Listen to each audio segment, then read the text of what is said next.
chapitre 3, verset 14 à 20. Écrit à l'ange de l'église de Laodicée. Voici ce que dit l'Amen, le témoin fidèle et véritable, le principe de la création de Dieu. Je connais tes œuvres, je sais que tu n'es ni froid ni bouillant. Puisses-tu être froid ou bouillant, ainsi parce que tu es tiède et que tu n'es ni froid ni bouillant, je te vomirai de ma bouche parce que tu dis, je suis riche, je me suis enrichi et je n'ai besoin de rien. Et parce que tu ne sais pas que tu es malheureux, misérable, pauvre, aveugle et nu, je te conseille d'acheter de moi de l'or éprouvé par le feu, afin que tu deviennes riche, et des vêtements blancs, afin que tu sois vêtu et que la honte de ta nudité ne paraisse pas, et un collier pour oindre tes yeux, afin que tu vois. Moi, je reprends et je châtie tout ce que j'aime. Aie donc du zèle et repends-toi. Voici, je me tiens à la porte et je frappe. Si quelqu'un entend ma voix et ouvre la porte, j'entrerai chez lui, je souperai avec lui et lui avec moi. Oui, avec moi. Oui, tu peux lire le verset 21. Celui qui viendra, je le ferai asseoir avec moi sur mon trône, comme moi j'ai vaincu et je suis assis avec mon Père sur son trône. Donc voilà, ici, il est question de l'église de Laodicée. Donc, on dit que Laodicée, ici, c'est une... Laodicée, c'est une ville. Hein. C'est une ville, c'était la capitale de la Phrygie. Donc, c'est dans l'Asie mineure. C'est l'actuelle Turquie aujourd'hui, en fait. C'est une ville qui se trouvait dans l'actuelle Turquie aujourd'hui. Ce n'est pas l'église de Laodicée là. Ce n'est pas Laodicée. Ce n'est pas une église dénominationnelle. D'accord? Ce sont des personnes qui avaient, quand l'évangile s'est répandu à partir de la Pentecôte, il y a eu la persécution en Israël, et les disciples, ceux qui avaient reçu, mais parce que le Seigneur nous avait dit, vous recevez une puissance et vous serez mes témoins, donc ils sont restés un peu à Jérusalem. Ça peut arriver en fait, hein, à tournant en rond comme ça, et Dieu a permis la persécution pour que ces gens-là ils se dispersent en fait. La persécution a été une occasion pour l'Église de se disperser, pour que le message soit entendu par ceux qui ne l'avaient pas reçu. Donc le message est arrivé dans cette contrée-là. La vie de Laodicée, l'assemblée de Dieu est née. Donc c'est des gens qui ont reçu la parole du Seigneur, la parole authentique, la parole de Dieu. Ils se sont convertis, d'accord? Ils se sont repentis et ils ont expérimenté la grâce de Dieu en fait, d'accord? Alors maintenant, Jean ici, parce que c'est Jean qui a reçu ce livre, hein, dans un contexte aussi difficile de sa vie. Il était en prison. Jean était emprisonné et c'est là où il va recevoir ces lettres-là. Il n'est pas dans le livre d'Apocalypse, il n'est pas seulement question de l'Église. Le Seigneur n'envoie pas le message seulement il dit pas à Jean, seulement écrit à l'ange de l'Église de Laodicée, c'est-à-dire le messager. Un ange, c'est un messager, c'est un porteur de nouvelles. Donc il va recevoir comme ça des messages pour plusieurs églises. Mais dans quel contexte Jean a-t-il reçu ces messages? Il n'était pas chez lui. On voit bien qu'il était en prison en fait. D'accord? Il était en prison et Dieu est vraiment le Seigneur. Et nous avons aussi par exemple l'apôtre Paul qui était en prison avec son compagnon d'armes, Paul et Silas. Donc, et Dieu va se servir d'eux dans cette prison-là. Il va se servir. Eux ne vont pas abandonner Dieu. Ils vont continuer à servir le Seigneur. Et Dieu a loué Dieu. Donc, à faire ce que d'autres prisonniers ne faisaient pas. Et il y aura une visitation du Seigneur dans leur vie et qui va amener au salut du geôlier. D'accord? Cette visitation va déboucher au salut du geôlier. Donc, on voit que, en fait, on ne peut pas, la conduite de l'esprit, c'est pas quelque chose qu'on doit planifier en fait. On ne planifie pas comment est-ce qu'on doit gagner des âmes. Vous voyez ici, Jean ne savait même pas qu'en allant en prison, il devait recevoir des messages pour des églises. Donc il y a des églises qui ne marchaient plus avec le Seigneur. Certaines qui étaient complètement mortes. Parce que quand on lit les lettres aux 7 églises-là, et on voit que le Seigneur, il se révèle à chaque église par rapport à son état. Tu vois un peu, tel qu'elle est en fait. Donc, ce n'est pas des messages où on va essayer de te séduire, où on va essayer de te caresser au sens du poil. Non, tu es bien, alors que tu es malade. C'est pas, ça ne se passe pas comme ça avec le Seigneur. Tel que nous sommes, le Seigneur va se révéler à nous. Il révèle quoi? Il s'adresse en fait. Le Seigneur, le Seigneur s'adresse à l'état dans lequel se trouve une église, l'état de nos cœurs en fait. Tu vois, non? Dieu s'adresse à nos cœurs parce que en fait, même quand nous nous assemblons, tu vois, le Seigneur est plus alerté. Ce n'est pas par la façon dont nous sommes habillés, quoique c'est important, quoique le Seigneur nous appelle à nous habiller décemment, d'accord? Mais c'est plus l'état du cœur en fait. C'est pas la manière dont on chante, on loue, on connaît prêcher. Non, c'est Dieu est plus alerté, il est plus sensible à l'état de notre cœur. Dieu est plus préoccupé par l'état de notre cœur. Donc, dans quel état se trouve, dans quelle attitude se trouve, parce qu'on peut dire on n'est pas exaucé, on ne comprend pas, on plonge. Non, c'est pas suffisant. Ce sont des motivations. Qu'est-ce qui nous motive réellement dans l'œuvre de Dieu à servir le Seigneur, à le suivre, chers frères et sœurs. D'accord? Donc ici, on voit que cette église-là, on voit les messages qui sont envoyés dans chaque église, c'est des messages qui sont différents. Tu vois un peu? Ce n'est pas le même message pour toute l'église. Donc, aujourd'hui, nous, on assiste à on voit que ce sont des œuvres religieuses. On assiste à une uniformisation du message.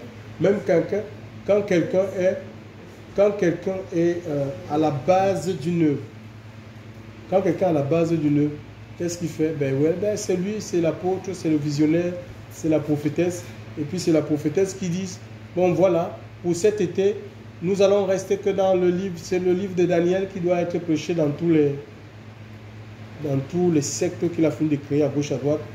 Et ils imposent ça, que c'est le livre de Daniel, c'est le livre de Ruth.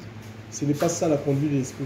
C'est l'Esprit de Dieu qui parle à l'Église et il est dit que le Saint-Esprit vous conduira, il vous enseignera. C'est l'Esprit de Dieu qui enseigne à travers. Il passe par des hommes, il passe par, comme il est passé par l'apôtre Jean, pour donner un message, pour interpeller l'assemblée. D'accord? Il est passé par l'apôtre Jean. Il a permis une situation difficile dans la vie de Jean parce qu'il voulait interpeller les assemblées, en fait. Les croyants, son peuple qui se rassemblait à travers les nations, à travers les villes, à travers les continents. D'accord? Il est passé par... Et Dieu aujourd'hui, encore, le Seigneur, on peut recevoir, d'accord? On peut recevoir de la part de Dieu. Dieu peut nous donner un message pour une nation. Dieu peut nous donner un message pour un président. Dieu peut nous donner un message pour un frère. Dieu peut nous donner un message, chers frères et sœurs, pour un pasteur, un apôtre, un prophète. Dieu continue à parler, mais tellement on est dans l'orgueil. Ça, c'est une église, l'église de l'islam. C'est une église qui se réclamait du Seigneur. Mais on voit ici que le Seigneur est en train de toquer. Il frappe à la porte. Ce passage-là, on l'a toujours utilisé parfois pour les païens. Il n'y a pas une église des païens. D'accord? Le Seigneur se tient à la porte. Ouvre la porte de ton cœur. pour le recevoir. Voilà une église même qui avait fermé, qui avait mis complètement le Seigneur hors de l'assemblée. C'est plus que cela. Et on le voit, hein, le Seigneur dit c'est au fruit que vous le reconnaîtrez. Parce que les gens peuvent se réclamer de Dieu. Mais un endroit où il y a déjà le commerce, un endroit où il y a des trônes, les gens se prosternent devant l'homme de Dieu. Il y a des photos de la femme. C'est quand tu rentres dans le bâtiment, on appelle ça comment? C'est la photo de la bichoffe, du bichoffe et de la bichoffesse qui est devant. On voit que ça, ce sont des signes. Ce sont les signes du reniement, en fait. On voit que ces gens-là, ils font des choses par eux-mêmes, en fait. Hein, où ce n'est même plus le message de sainteté qui est prêché, ce sont les messages les messages de la chair, les messages du monde pour pousser les gens à aimer le monde, à chercher le matériel. Hein, l'église, c'est comment une église peut dire qu'elle n'a besoin de rien, elle est riche. Je connais tes dons, le Seigneur connaissait l'état de son cœur. C'est une église qui se croyait suffisante. Mais l'apôtre Paul va dire dans 2 Corinthiens 2, verset 16, il dit qui est suffisant pour ces choses. Hein? On ne peut pas dire qu'on est suffisant, qu'on est arrivé avec le Seigneur. On est en marche, chers frères et sœurs. On est en marche vers la ressemblance. Alléluia. Vers la ressemblance. Tel il est, l'Écriture nous dit, tel nous serons. Alléluia. Nous serons véritablement comme le Seigneur quand il viendra nous changer. Quand il viendra nous chercher, chers frères et sœurs, dans le Seigneur. Alléluia. Il va nous transformer, mais tant que nous sommes dans la chair, on n'est pas suffisant. Alléluia. On doit continuer à chercher, quels que soient les niveaux de visitation, quels que soient les niveaux de vision, de foi, notre capacité qu'on a reçue à servir Dieu, nous ne sommes pas suffisants. Alléluia. On n'est pas arrivé au niveau de Jésus, parce que le but c'est d'être comme Jésus, c'est d'aimer comme le Seigneur. D'aimer comme le Seigneur, c'est de servir comme le Seigneur lui a servi. Donc cette église, elle est riche. Et pourtant, le Seigneur la voyait. Et le Seigneur voyait la pauvreté, qu'elle était pauvre. Peut-être qu'elle disait qu'elle était riche parce qu'elle avait des choses matérielles. Bon, nous avons le matériel, nous avons une grande salle. C'est bon, nous avons des voitures. Elle dit qu'elle est riche et qu'elle n'a besoin de rien. Le Seigneur va révéler sa pauvreté, sa misère. Tu es pauvre. Pauvre peut-être spirituellement. Tu es pauvre, peut-être tu es riche matériellement, mais spirituellement tu es pauvre, tu es misérable, tu es aveugle. Un aveugle, c'est quelqu'un qui ne sait pas où il va, c'est quelqu'un qui t'attend. Et on le voit, hein. On le voit, tu ne peux pas voir des visions qui t'attendent. Aujourd'hui, tu es dans l'errance en fait. Quelqu'un qui t'attend, il erre en fait. Tu essayes des choses. On essaye des choses en fait. Si ça ne marche pas, on essaye autre chose. On suit des modes en fait, c'est comme ça en fait, des méthodes. On va essayer telle méthode, si ça ne marche pas, on change. C'est pas ça la vision, la conduite de l'esprit. Dieu te donne une vision, un cap en fait. Un cap et tu te soumets. Tu ne vas pas essayer des choses pour que ça marche, qu'est-ce qui doit marcher? C'est le Seigneur qui fait marcher l'œuvre de Dieu. Alléluia. C'est Dieu qui fait l'œuvre. Alléluia. C'est pas nous. Nous, tout ce qu'on a fait, c'est à lui donner la possibilité de régner. C'est le règne que le Seigneur veut. La porte, on doit ouvrir nos cœurs. Alléluia. Nous devons ouvrir la porte de nos cœurs, la porte de nos vies, chers frères et sœurs, pour que le Seigneur puisse régner. Et ainsi, lui, il va faire, alléluia, il va accomplir l'impossible. Il va accomplir l'impossible, il va faire l'œuvre, alléluia, à travers nous. Nous devons donner tout simplement la possibilité au Seigneur, alléluia, d'ouvrir nos vies. C'est ce que le Seigneur ne demande, pas autre chose. Hein. Donc, je dis, je te conseille, tu es aveugle et nu. Donc, tu es aveugle nu. Donc, regarde, les gens vont, ces églises-là, des assemblées où on a complètement, Dieu est mis de côté, les gens vont, c'est pour se vanter. Dans les habits, ils mettent plus l'accent, c'est sur l'extérieur, l'apparence.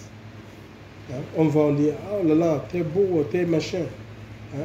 C'est pour montrer les habits en fait, c'est le m'as-tu vu en fait. Il faut qu'on me voie, c'est celui qui s'habille, celui qui a le long tissage. Les gens vont, c'est les lieux où il y a la concurrence, la rivalité, tu vois. Donc et ça, le Seigneur, il sait toutes ces choses. Parce que plus, si Dieu véritablement investit nos vies, d'accord, si on a l'Esprit de Dieu en nous, mais nous allons diminuer. On va vouloir paraître, en fait. On ne peut pas être dans le paraître, en fait. Où on a envie de paraître, on a envie de montrer, de se montrer. Par rapport à quoi? Par rapport à qui? Chers frères et sœurs dans le Seigneur. Hein? On va diminuer dans notre chair, on va s'effacer. C'est ça, l'Esprit de Dieu va nous amener à l'effacement. Hein? On s'efface. Hein? C'est plus nous, c'est Dieu qui est vu en nous. Hein? On ne va pas faire des actions pour être vu, pour être adulé, pour que les hommes, pour essayer de chercher une gloire quelconque. Parce que tout ce que nous faisons, ce que vous faites, faites-le pour la gloire. La Bible nous doit le faire pour la gloire de Dieu. Ce n'est plus pour la gloire. On ne cherche pas de gloire. On n'est pas en quête de gloire vaine.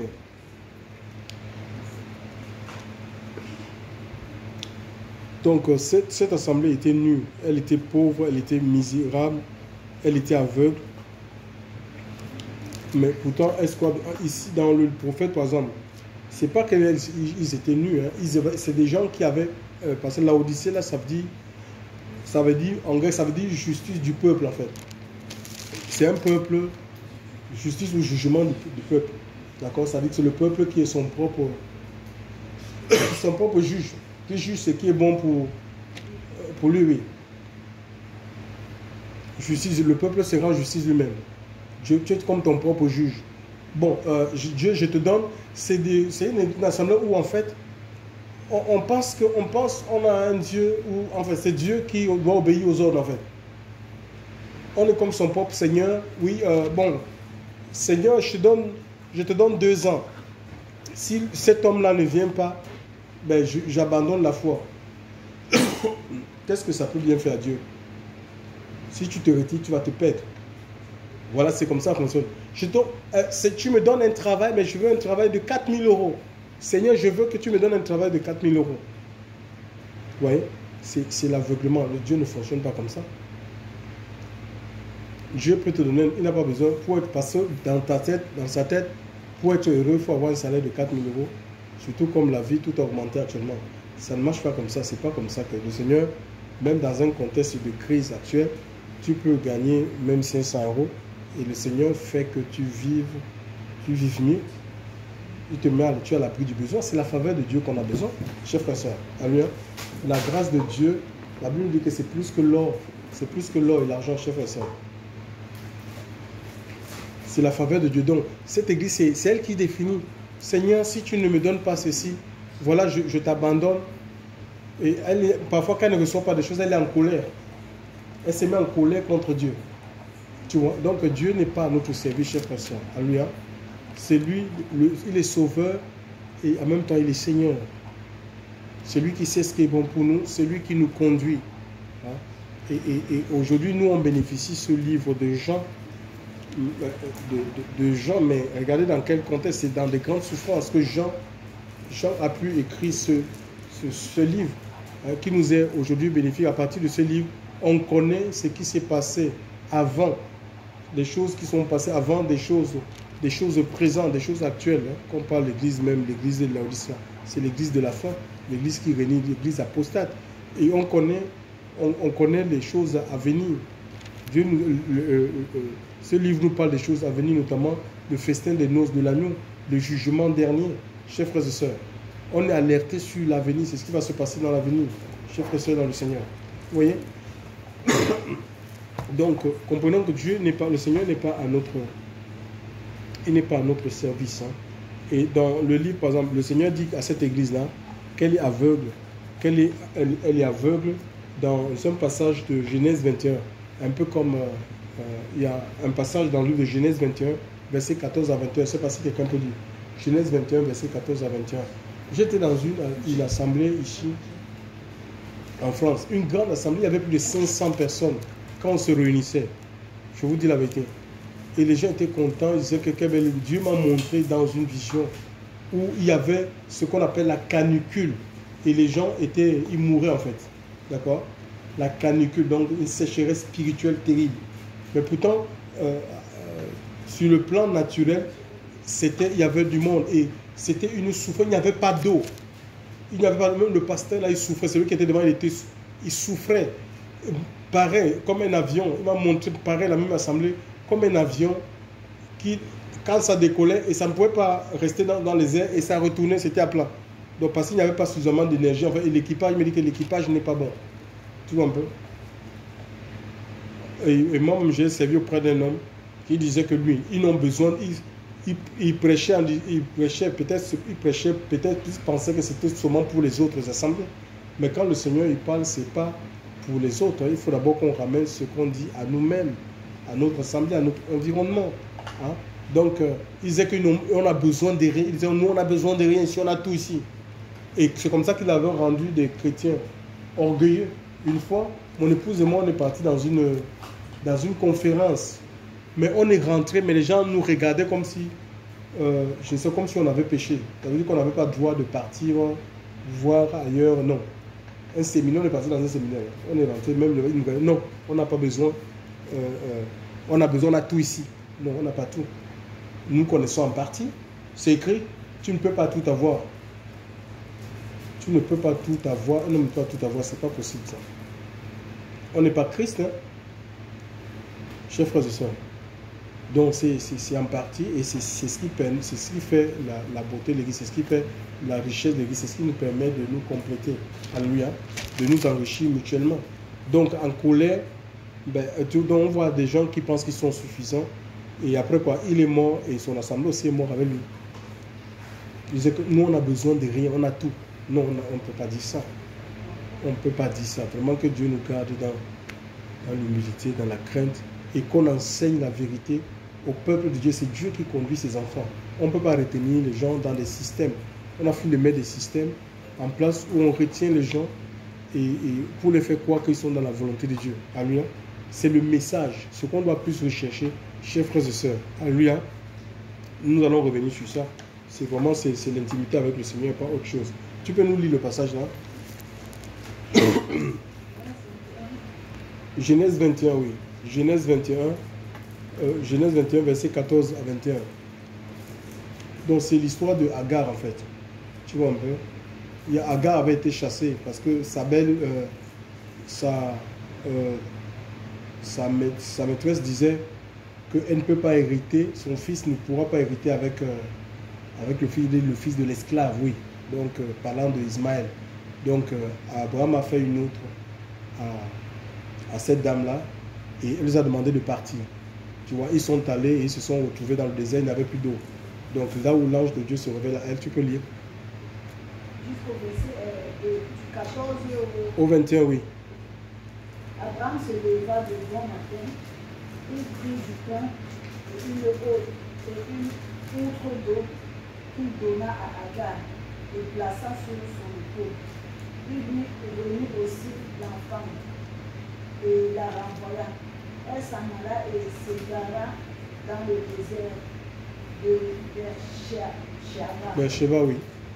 Quand l'eau de la loutre fut épuisée, elle laissa l'enfant sous un des arbrisseaux et alla s'asseoir vis-à-vis à une portée d'arc. Car elle disait que je ne vois pas mourir mon enfant. Elle s'assit donc vis-à-vis de lui, éleva la voix et pleura. Dieu entendit la voix de l'enfant.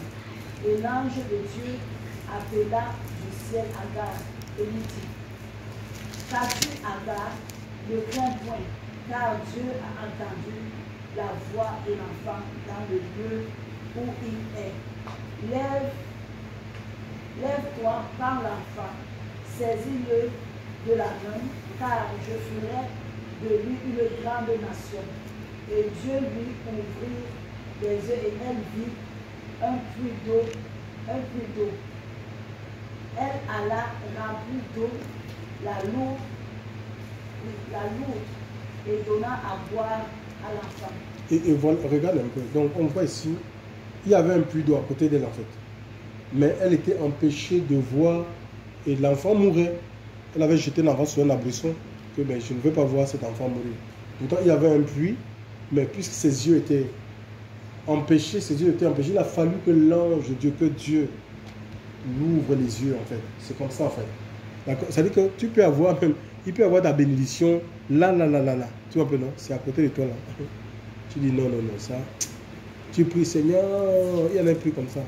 Oh, je veux le mari, je veux le mari. Le mari peut être là, mais comme c'est quelqu'un qui n'a pas, ça peut être un clochard, hein, parce que il est là, il n'a rien. Quelqu'un qui est complètement démuni, mais qui prie, qui aime Dieu dans son cœur, et qu'il y a un plan, Dieu a un plan futur d'élévation pour lui. Nous, parfois on regarde là le présent, on dit non, ça ne peut pas la qualité. Il y a beaucoup de gens qui manquent de visitation. C'est pareil même pour les emplois en fait. Il y en a, ils veulent commencer avec les salaires de 10 000 euros. Alors que le Seigneur veut qu'il commence à la base, à lui. Hein. Il veut qu'il commence à la base pour Dieu, et Dieu a en vue peut-être de faire un futur directeur. Mais pour mieux manager les gens, il faut que tu connaisses ce que les gens souffrent, pour connaître les souffrances des gens, les peines des gens, et il veut te faire commencer à la base pour connaître les souffrances des gens qui sont en bas, afin de mieux les manager, de prendre des bonnes décisions en fait. Pour savoir que non, ça si j'apprends, je n'ai pas à faire ça, ce n'est pas parce que moi-même je suis passé par là, mais on ne comprend.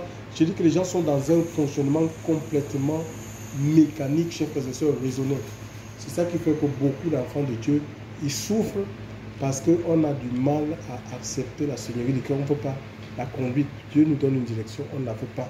Parce que ça n'arrange pas notre chair, chers frères et sœurs dans le Seigneur. Voilà que l'eau était là, mais la personne, on voit bien qu'il peut y avoir de l'eau. Il peut y avoir de l'eau, même dans les assemblées. Dieu veut vouloir utiliser une personne comme un canal de bénédiction pour une assemblée. Nous, on bloque, non, on ne veut pas de lui. Il peut pas, c'est pas lui qui doit nous conduire. Il ne peut pas nous dire pourquoi il va prêcher. Pourtant, Dieu a mis quelque chose, un dépôt dans la vie de cette personne qui va nous faire du bien, qui va faire que l'assemblée émerge, que l'assemblée aille de l'avant. Et c'est ce qui se passe, chef Procédure, il y a beaucoup de morts, de confusion. Ce n'est pas Dieu a orné l'assemblée dedans. Mais on ne veut pas laisser l'Esprit de Dieu gouverner les choses. Donc, on voit ici que c'est Dieu qui a ouvert les yeux à cette dame-là. Et il y a un passage dans le livre de Jean 9, 41. On peut lire Jean 9, 41. Jean 9, 41. Jean 9, 41.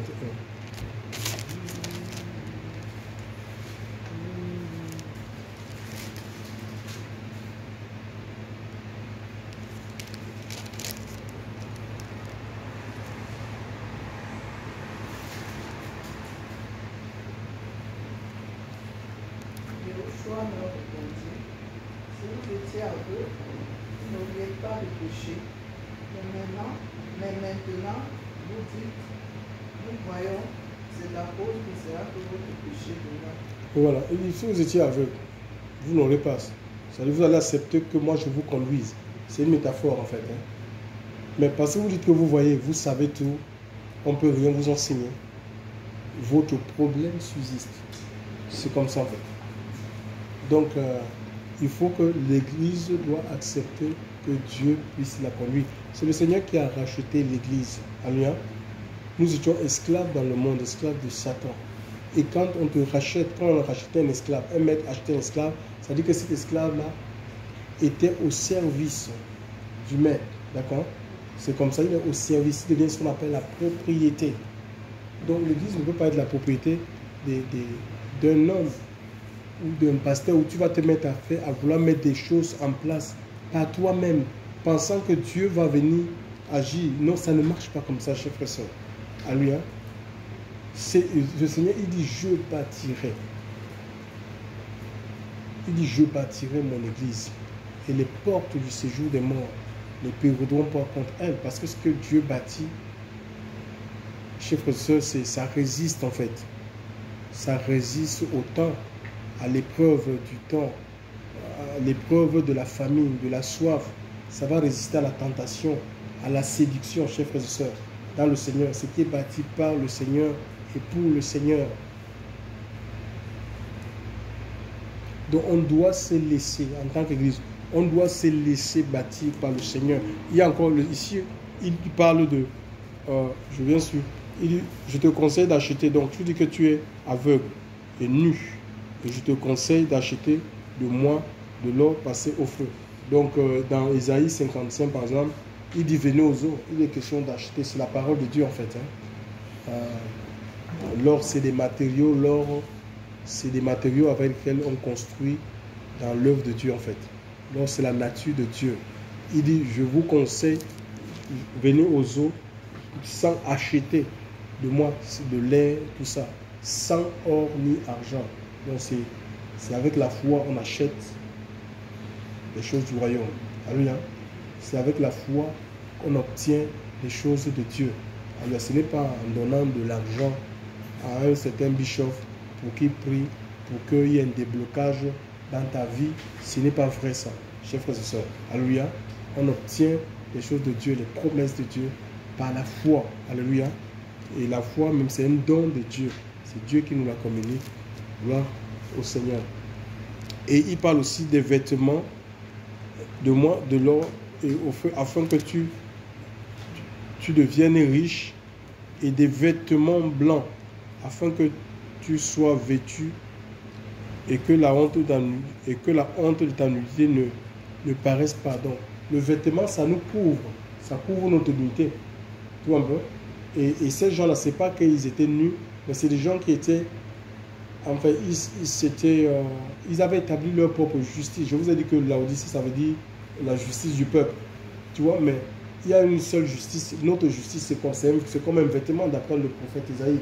C'est comme un vêtement souillé. Ça ne peut pas tenir devant la présence de Dieu. Alléluia. C'est comme les feuilles c'est comme des feuilles que Adam et Ève s'étaient fait, en fait, autour des reins. Mais s'il y a le soleil comme ça, les feuilles vont brûler, on voit ta nullité. C'est pareil. Donc, c'est la justice qui nous couvre, qui couvre notre honte, qui nous délivre même de la honte, chers frères et sœurs.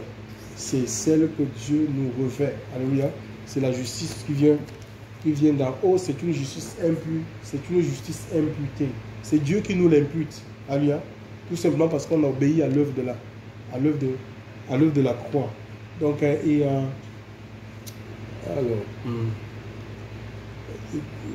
il est dit, dans par exemple, Ésaïe 4, verset 1, 7 femmes saisiront un homme en disant, nous voulons seulement porter ton nom, nous mangerons nous-mêmes notre pain et nous nous vêtirons de nos vêtements. C'est dans le livre du prophète Ésaïe. Hein. Donc, mais enlève notre opprobre. Enlève notre opprobre. Dans Ecclésiaste 9, verset 8, il est dit, que ton vêtement soit blanc. Alléluia. Que ton vêtement, c'est un impératif. Donc, c'est quoi? Le blanc, c'est la pureté, c'est la sainteté de Dieu. Dieu nous a revêtus de ce vêtement-là. Quand on a cru en lui, nous devons le maintenir blanc. Alléluia. On n'a pas dit non, le blanc, si ça ne me convient plus, je veux le rouge ou je veux le noir. Moi, j'aime la couleur noire. Il dit le blanc. Que ton vêtement soit blanc et que l'huile ne manque point sur ta tête. L'huile est dans... l'huile ne manque pas. L'huile qui est le symbole même de l'Esprit de Dieu et qui nous oint. C'est le Seigneur. Alléluia. C'est le Seigneur qui nous oint. Hein? Tu oins d'huile ma tête. Le psaume 23, verset 100. Tu oins d'huile ma tête et ma coupe déborde. Donc l'huile de Dieu, c'est l'Esprit de Dieu qui coule en nous. Alléluia. Qui doit couler constamment dans notre vie. C'est la force du Seigneur. C'est ça qui nous permet de prier, d'adorer Dieu. Même quand on est fatigué, chers frères et sœurs, à l'intérieur, on est renouvelé. Alléluia. On peut prier, on peut adorer Dieu. On a la force de résister à la tentation, à la séduction. On a besoin que cette huile-là, l'huile dorée, chers frères et sœurs, sa présence coule constamment, continuellement dans notre vie pour nous maintenir nos robes blanches, c'est-à-dire pour nous maintenir dans un état de sainteté. Donc l'huile de Dieu doit couler, chers frères et sœurs, dans notre vie. Gloire au Seigneur. Bon, gloire au Seigneur. Voilà. Les vêtements blancs, afin que tu sois vêtu et que la honte de ta nudité ne paraisse pas. Et un collier pour oindre tes yeux, afin que tu vois. Alléluia. Oui, tu vois, on a besoin que Dieu nous oigne, que Dieu nous ouvre les yeux pour qu'on voie, chers frères et sœurs. On peut voir dans le futur. Ça rassure. Quand tu sais ce que Dieu va faire dans le futur, Dieu te montre comme ça. Ça veut dire que tu es face à des situations difficiles. Tu ne comprends pas. Il y a le doute qui veut venir t'envahir, la peur. Et pas, Dieu t'ouvre les yeux sur le futur. Voilà ce que je veux faire de toi. Tu ne vas pas demeurer dans cet état. Je vais te sortir de là. Hein, tu vois, c'est possible. C'est possible. Il faut marcher avec le Seigneur. Je vous assure. Il faut aimer Dieu. Il faut refuser le mal. Il faut refuser le mal. Tu vas grandir. Tu vas prospérer. La présence de Dieu va abonder dans ta vie. Alléluia. Quitte à même des séparations, il faut que tu acceptes ça. Que tu n'aies pas peur de te séparer. Alléluia. Et parfois, Dieu nous sépare de la mauvaise compagnie. Des personnes qui peuvent nous entraîner en arrière, qui peuvent être même des occasions de chute pour nous, chers frères et sœurs. Alléluia. Il y a des gens qui vont avoir une influence sur toi pour te ramener dans les trucs du monde. Il ne faut pas que tu aies peur. Ça fait mal, c'est comme ça. Et bien voilà. Jésus, à un moment donné, se retrouvait seul. Mais il va dire, je ne suis pas seul, car le Père est avec moi. Donc ce qui est plus important, c'est la présence de Dieu. Ce n'est pas le fait que tu sois entouré. Regardez un peu, cette assemblée, c'était une grande assemblée. Il y avait du monde dans cette assemblée. Alléluia. Il y avait peut-être des chants. Il y avait des chants, des services dans cette assemblée. Et peut-être elle se réclamait de Dieu. On disait, regardez, peut-être elle était même citée comme modèle d'assemblée, mais sur le plan spirituel, Jésus ne régnait pas. Alléluia. Jésus ne régnait pas. Ils avaient mis le Seigneur à la porte. C'était le règne des hommes dans cette assemblée. Et là où il y a le règne des hommes, vous pensez que spirituellement, vous ne recevez rien du tout en fait.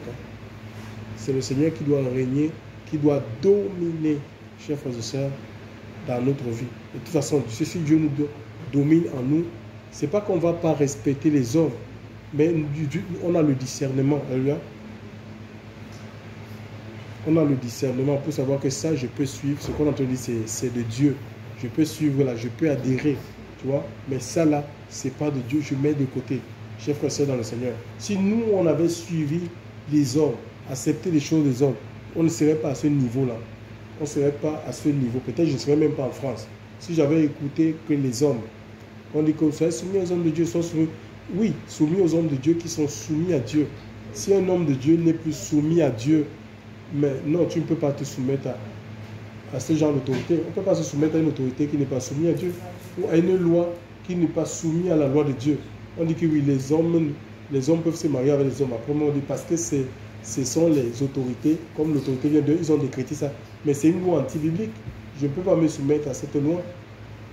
Donc, il ne faut pas qu'on fasse l'amalgame. Des lois qui sont en accord avec la Bible, on va se soumettre. S'il demande de payer les impôts, l'Écriture me demande de payer les impôts, je vais payer les impôts. Et on voit que les impôts, c'est bien. Si on paye les impôts, ben, ils vont nous arranger la route. L'école sera gratuite. Les hôpitaux, on aura accès à la santé. Et s'il y a un souci d'incendie, les pompiers vont vite intervenir.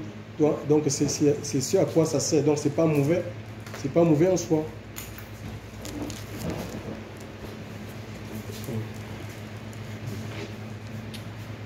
Seigneur. Donc, voilà. Et on voit ici, malgré que cette église a mis le Seigneur à la porte, et on voit Dieu, le Seigneur là, il frappe, il appelle. Alléluia. Donc,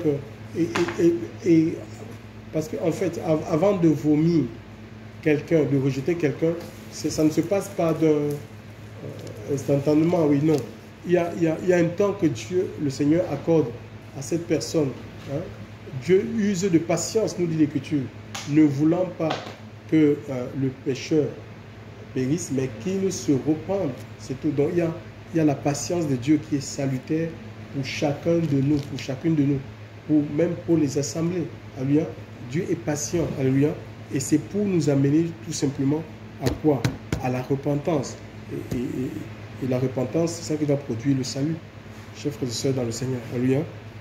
Il n'y a pas de salut sans la repentance. Hein. Je reprends et je châtie tout ce que j'aime. Aie donc du zèle et repens-toi. Voici, je me tiens à la porte, je frappe. Donc, et ici, on ne peut pas, en tant qu'enfant de Dieu, frère, il faut qu'on choisisse son camp. On ne peut pas être mitigé, en fait. Un peu de Dieu et un peu du monde. Non, c'est vraiment, on ne vivra rien, je vous assure. On va bloquer l'action de Dieu dans notre vie. On ne peut pas être un coup avec Dieu, un coup avec le monde. on ne peut pas plaire à tout le monde, c'est pas possible. Vous ne pouvez pas plaire à tout le monde. Vous ne pouvez pas plaire à tout le monde. Il y a des personnes que non, il faut, par rapport à leur vie, par rapport à leur choix, par rapport aux endroits qu'ils fréquentent, il faudrait que vous vous sépariez. Sinon, vous allez vous contaminer chaque fois dans le Seigneur. Alléluia. Gloire à Dieu. Donc, le Seigneur, il n'y a pas de tiédeur avec Dieu. Où on est froid. On est froid, peut-être qu'on ne connaît pas le Seigneur. Et le Seigneur va nous accorder le salut. Il va nous interpeller. Mais on ne peut pas avoir la connaissance de Dieu. En même temps, on veut vivre les choses de Dieu. Et on veut vivre les choses du monde. C'est le cas de beaucoup. C'est le cas de cette église-là. Elle était tiède et c'est le cas de beaucoup, malheureusement, de beaucoup d'églises. Quand on parle d'église, ce sont les enfants de Dieu, en fait.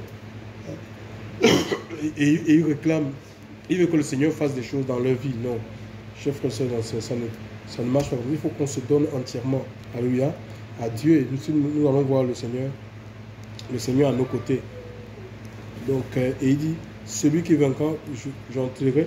Et il dit, je frappe, si quelqu'un entend ma voix et qu'il ouvre la porte, j'entrerai chez lui et je souperai avec lui et lui avec moi. Donc c'est l'intimité en fait. Donc on doit retrouver ce que le Seigneur veut. Ce qui est plus important, ce que Dieu veut, premièrement, c'est la communion en fait. Il veut communier avec chaque enfant de Dieu. Alléluia. C'est la communion qui est plus importante. Et la communion va nous pousser, ben voilà, à faire l'œuvre, à servir. Alléluia. Ça ne va pas nous rendre inactifs, passifs, chers frères et sœurs. Non, ça va nous pousser dans le champ. Alléluia. Parce qu'on va recevoir tout, on sera ressuscité par le Seigneur. C'est en communion avec le Seigneur qu'il nous redonne des outils, en fait. Tout ce qui est nécessaire, il nous dit ce qui a lieu de faire. Gloire à Dieu. Celui qui vaincra, je lui donnerai de s'asseoir avec moi sur mon trône, comme moi aussi je suis assis sur le trône. Le trône, c'est le lieu du règne. Alléluia. C'est le règne. Donc, et le Seigneur veut que nous régnions, que nous ayons la victoire. Comme on arrête, savoir la suprématie sur la chair, sur le péché, sur la mort. Qu'est-ce qui nous séparera de l'amour? Les choses qui peuvent nous séparer de Dieu, en sorte que rien ne soit en capacité de nous séparer, de briser la communion, chers frères et sœurs, l'intimité avec le Seigneur. C'est à ce niveau-là que le Seigneur veut amener chacun de nous. On va prier le Seigneur. S'il y a la tiédeur qui s'est emparée, je ne sais pas, l'assoupissement, la paresse, que ces choses nous quittent. Nous voulons être bouillants, que le Seigneur nous visite, qu'il nous renouvelle, chers frères et sœurs. Alléluia. Qu'il refasse nos forces, et qu'il dynamise nos vies. Prions le Seigneur, Père éternel Dieu. Nous voulons te rendre grâce encore en ce matin, Seigneur Dieu Père. Mon Dieu, mon Père, tu dis que tu ne veux pas l'église tienne. Tu ne veux pas l'église. Mon Dieu, mon Père, Seigneur Dieu Père.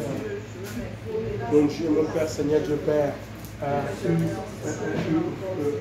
Mon Dieu, mon Père, Seigneur, qui est une église qui est une foi, Seigneur, mon Dieu, mon Père, Seigneur. Tu veux un peuple bouillant. Tu veux un peuple, Seigneur, mon Dieu, mon Père, Seigneur, Dieu Père, qui est dans l'intimité, Seigneur. Un peuple qui est animé de l'esprit. Un peuple qui vit pour son Seigneur. Un peuple où, Seigneur, mon Dieu, mon Père, tu as tout l'oreille. Tu règnes, Seigneur, la puissance de la soumission. Tu détruis la soumission. Tu détruis la paresse. Mon Dieu et mon Père, Seigneur Dieu Père.